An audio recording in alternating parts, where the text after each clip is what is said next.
तो सानाम कोगी सगुन सेता साउते सगुन दाराम यूट्यूब ᱨᱮᱱ ᱥᱟᱱᱟᱢ ᱯᱟᱹᱴᱷᱩᱣᱟᱹ ᱠᱚ ᱥᱮ ᱧᱮᱧᱮᱞᱤᱭᱟᱹ ᱠᱚ ᱥᱟᱱᱟᱢ ᱠᱚᱜᱮ ᱥᱟᱹᱜᱩᱱ ᱫᱟᱨᱟᱢ ᱟᱨ ᱤᱱᱟᱹ ᱞᱮᱠᱟᱛᱮ ᱛᱮᱦᱮᱧ ᱫᱚ ᱱᱚᱰᱮ ᱡᱟᱦᱟᱸ ᱵᱚᱱ ᱧᱮᱞᱮᱫ ᱠᱟᱱᱟ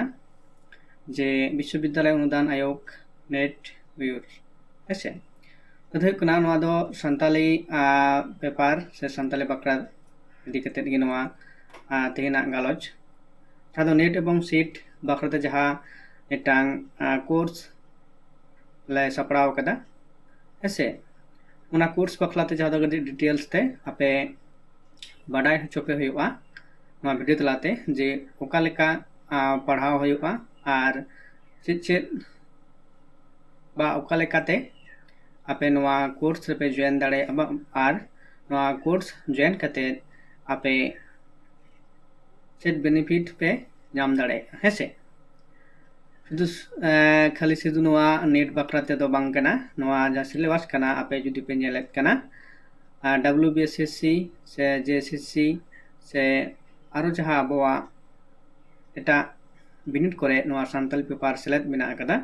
ओना लेकाते आपे ओंडे खुना नोंडे जहां कोर्स खुना किंतु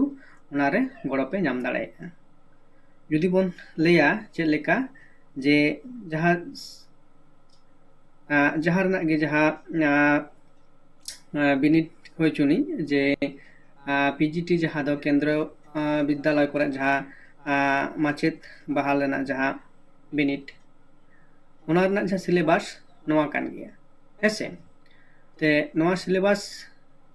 कान गया ताहले बुझ ताबन पे जे नेट सेट जहां सिलेबस काना ओनागी जहां दो केंद्रीय विद्यालय को जहाँ PGT बाबते पारोमेन जहाँ 2023 से 22 रे जहाँ माचित को बाल बिनिट हुई से तेना छड़ाव जहाँ दो कना सान्ताली ते जहाँ पटुआ को BA बा MA मास्टर डिग्री पे करावेत कना उनको हो किंतु नोडे नोआ कोर्स रे जॉइन कते आपे जहाँ दो कना ओंडा कतगुलो टॉपिक से अध्याय को जहाँ मेना बा चैप्टर आपे पे नेल दाड़े कना जहाँ दो नोंडे जुदी बोन लेया जहाँ दो एथनोलॉजी पेपर पर जुदी बोन नेला जे जाति विज्ञान नोआ दो किंतु जहाँ दो कोइलो सेमेस्टर रे जहाँ दो मास्टर डिग्री पे पढ़ा कना तो उनको लेकाते उनको हो नोआ किंतु आपे दो पढ़ाव लगा पे कना तो लेकाते जहाँ लेका पे पढ़ा कना तो ओंडे जहाँ को पढ़ा कना ओना दो हुयुक कना जहाँ दो नेटांग जहाँ दो क्वेश्चन पैटर्न जहाँ तेहन कना उनका लेकाते पढ़ा कना पे ऐसे एवं ओना लेकाते जुदी जहाँ नेट सेट पे पढ़ा आत होय तो ओना डिटेल्स पे पढ़ा कना तो नोडे जहाँ लेकाते आपे गाइड पे रेना जहाँ मिटांग कोर्स सपड़ा हुई कना ओना जुदी पे नेला जे ओंडे जहाँ मेना कदा जे जाति विज्ञान की परिभाषा और स्वरूप मुख्य शाखा उपयोगिता वैशिष्ट्य सामाजिक व्यवस्था आर्थिक व्यवस्था धार्मिक व्यवस्था आदिवासियों का सामान्य परिचय तापर ओंडे जहाँ तो कतगुलो सावताल मुंडा हो खड़िया उराव बीर हड़ महाली पहाड़ी पशुर कोल भूमिज नुको को जहाँ मिटांग जाति लेकाते उपरुम से प्रजाति लेकाते जहाँ उपरुम ओना ना डिटेल्स एवं ओना MCQ जहाँ लेका ताराते नेट एवं सेट रे कुकली को हिजुआ आर जहाँ तो नोआ गे कना जे पढ़ाव पे हुआ नोंका लेकाते नोआ ना डिटेल्स पे नेला जे जहाँ दो कोर्स मेने नोआ जहाँ को दो ना स्टडी मटेरियल्स लेकाते जुदी पे नेला तो स्टडी मटेरियल ले दो का लेका हुआ जहाँ दो आपे पढ़ाव रे गड़ो पे नामेत कना से पे नाम दाड़ेगा नोआ दो नोआ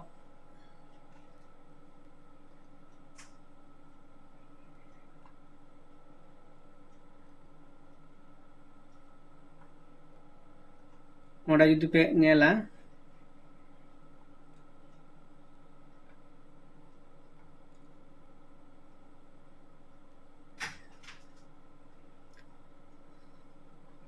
नोडे उदु पे हुयुक कना नोय मिटांग जहाँ दो नोडे पे नेल दाड़े कना जहाँ दो नोडे जाति विज्ञान का स्वरूप बा जहाँ को मेना कदा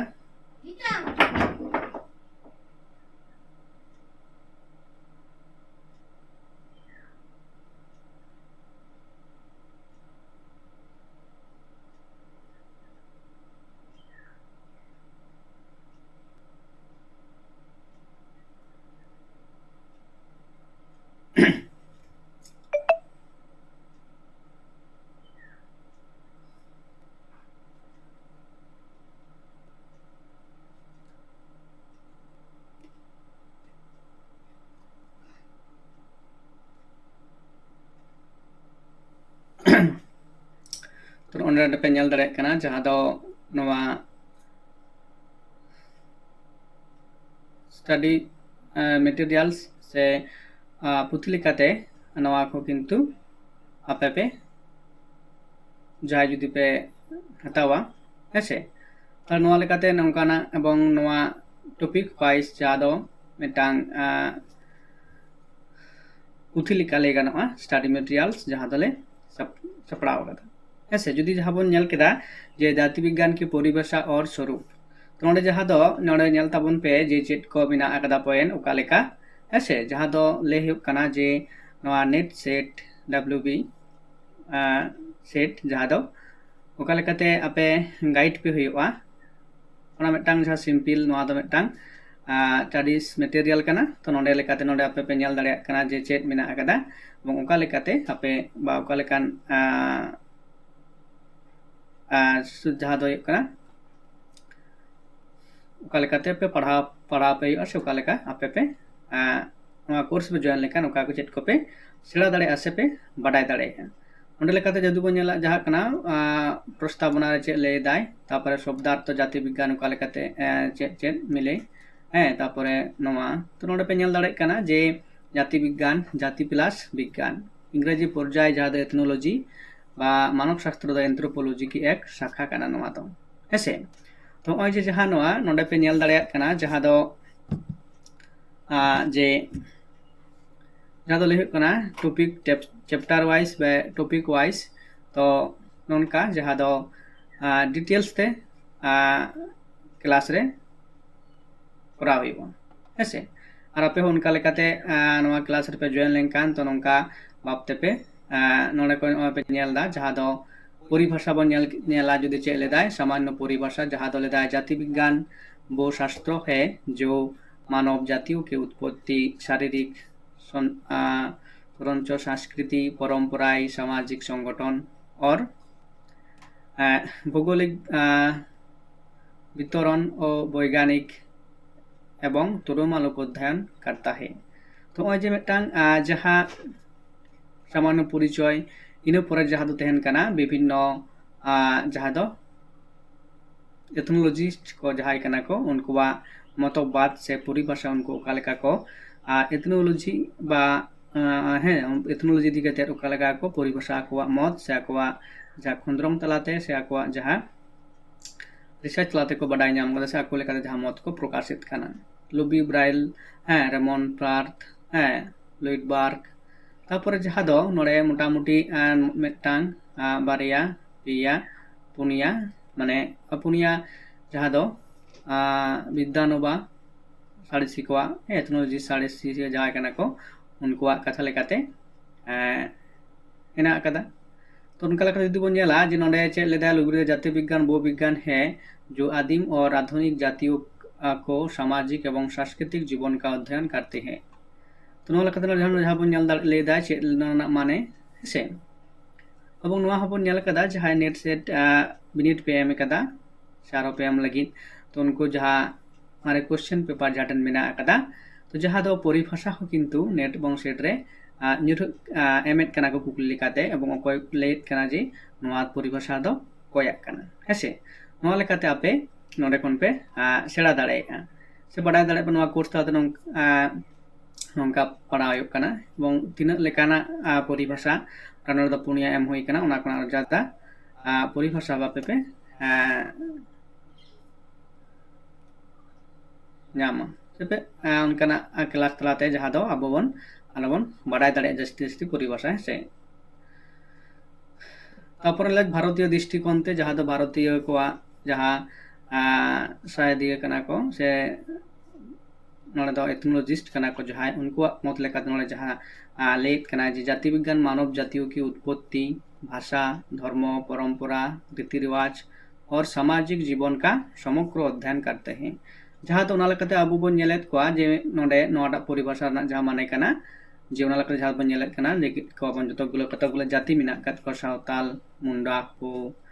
बीरहड़ भूमिज को हाड़िया एमन आयमा से 10 से 11 गोटांग जाति से प्रजाति मिना कात को ताले उनको चेत कना भाषा धर्म एवं उनको कालेकाते परंपरा रीति रिवाज को मनावेत कना ᱦᱮᱸ ᱟᱨ ᱩᱱᱠᱩᱣᱟᱜ ᱥᱟᱢᱟᱡᱤᱠ ᱡᱤᱵᱚᱱ ᱚᱠᱟ ᱞᱮᱠᱟ ᱠᱟᱱᱟ, ᱨᱟᱡᱱᱳᱭᱛᱤᱠ ᱡᱤᱵᱚᱱ ᱚᱠᱟ ᱠᱟᱱᱟ, ᱦᱮᱸ ᱛᱚ ᱚᱠᱟ ᱞᱮᱠᱟ ᱡᱟᱦᱟᱱᱟᱜ ᱜᱮ ᱟᱨᱠᱤ ᱢᱮᱱᱟᱜ ᱟᱠᱟᱫ ᱛᱟᱠᱚᱣᱟ ᱟᱠᱚᱣᱟᱜ ᱥᱚᱢᱟᱡᱽ ᱨᱮ, ᱦᱮᱸ ᱥᱮ ᱟᱠᱚᱣᱟᱜ ᱡᱤᱭᱚᱱ ᱨᱮ ᱪᱮᱫ ᱠᱚ ᱚᱠᱟ ᱞᱮᱠᱟ ᱠᱟᱹᱢᱤ ᱠᱟᱹᱥᱱᱤ ᱠᱚ ᱠᱚᱨᱟᱣᱮᱫ ᱠᱟᱱᱟ, ᱦᱮᱸ ᱛᱚ ᱥᱟᱱᱟᱢᱟᱜ ᱜᱮ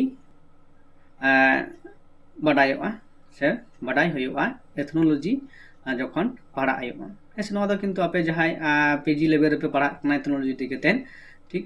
নডে হো ঠিক অনকা গি নডে হো পড়া হইবা।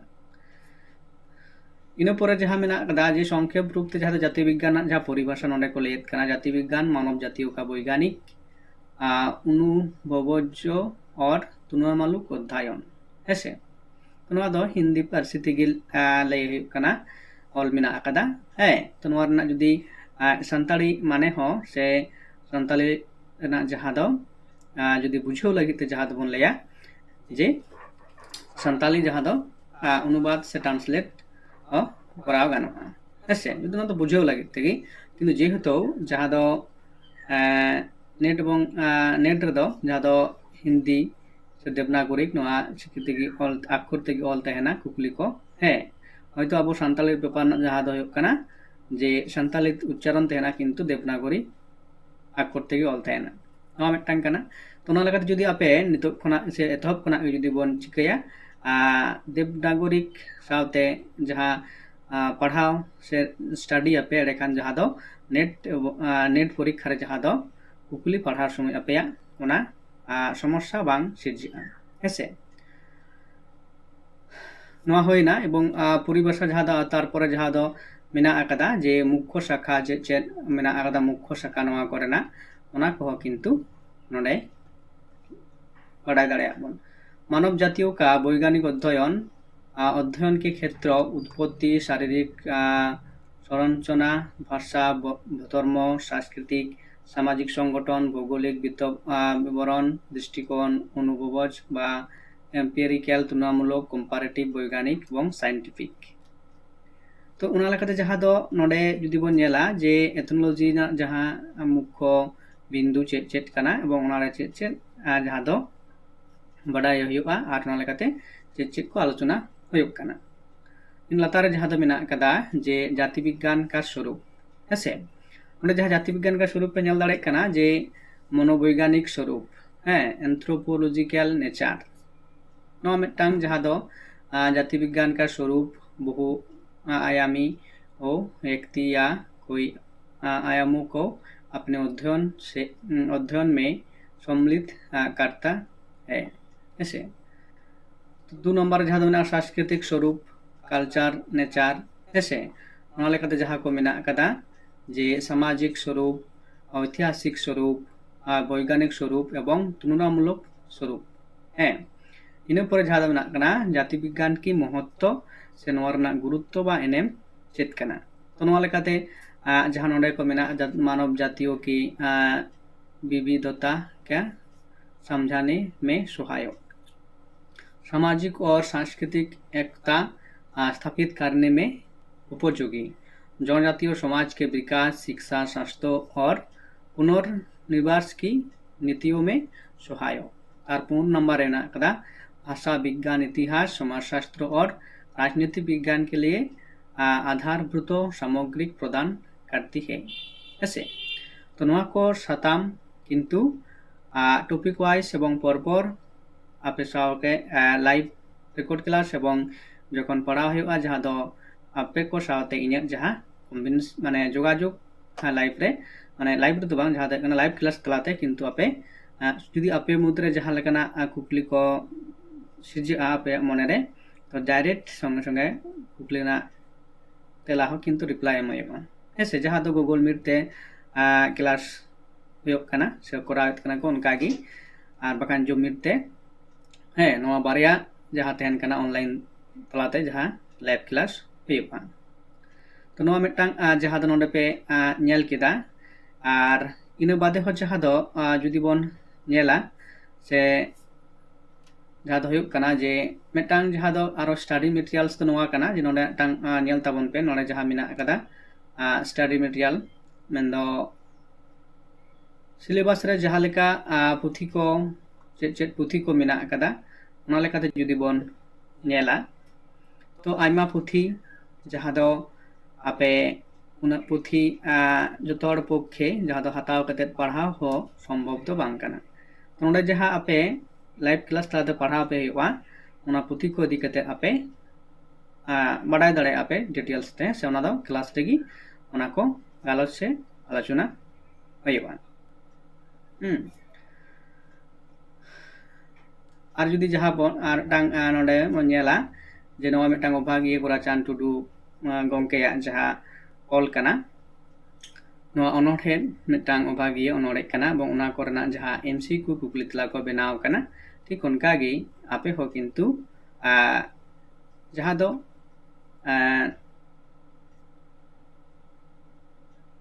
स्टडी मटेरियल लेकाते पे नाम दाड़ेया जहाँ दो आपे जुदी नवा चिका दो आपे 3 दिन पढ़ा आपे उन दिन के नवा रना जहाँ दो पढ़ा दाड़ेया आपे से दो उनका जहाँ स्टडी मटेरियल आपे एमा पे हुआ ना लेकाते आपे गड़ो पे नाम दाड़ेया तो नवा गे तहे कना तेहना आर जहाँ दो सिलेबास जुदी बन नेला तो नोडे जहाँ बन नेल केदा एथनोलॉजी पेपर रे तबार भाषा विज्ञान एवं व्याकरण जहाँ मेना कदा ओना इन पर जहाँ दो भारतीय साहित्य मेन दो इंडियन लिटरेचर रे जहाँ नोडे मेना कदा ओना को किंतु आपे पे चिका दाड़ेया तारपरे साहित्य सिद्धांत थियोरी ऑफ लिटरेचर जहाँ को पढ़ा आयोआ साहित्य ऑल सेना जहाँ टिंग को फोक लिटरेचर हर साहित्य सान्ताली काव्य साहित्य पोएट्री लिटरेचर तारपरे मेना कदा सान्ताली गद्य साहित्य प्रोज लिटरेचर सान्ताली मैगजीन महापुरुष एवं साहित्यकार तो प्रतिटी जहाँ दो सान्ताल हिस्टोरी ऑफ सान्ताल नवा सनाम टॉपिक चेतान रेगी उनकाना जहाँ दो लेकेन जहाँ लेका टॉपिक वाइज एवं जहाँ दो स्टडी मटेरियल हिसाब ते जहाँ दो पुथी सपड़ाव कना ओना लेकाते आपे पढ़ाव पेते से टॉपिक वाइज एडेखान जहाँ दो लेकिन जे सान्ताली जहाँ लेकाना बिनिट गी होय चुनी सान्ताली पेपर जहाँ तहेना आपे नवा कोर्स जॉइन कते आपे नवा रना बेनिफिट पे नाम दाड़ेया हेसे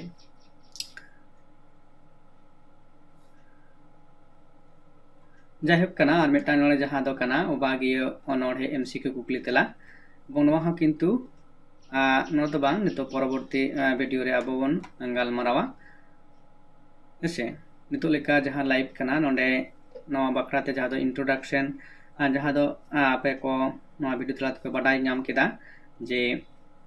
जहाँ नवा सान्ताली नेट सेट बखरा जहाँ ऑनलाइन कोर्स एतो हुयुग कना ओना रे ओका लेका पढ़ा हुयुगा एवं ओना कटी आपे कुन लैया पेया से उदुआ पे जे नौकान लेकाते पढ़ाव एवं नौकाना और एनखान नितो लेका दो लाइव क्लास बंदोयदा तो परवर्ती रे आरो जहाँ दो एटा साताम एवं रिलेटेड साताम के किंतु आपे तलाते गालोचा।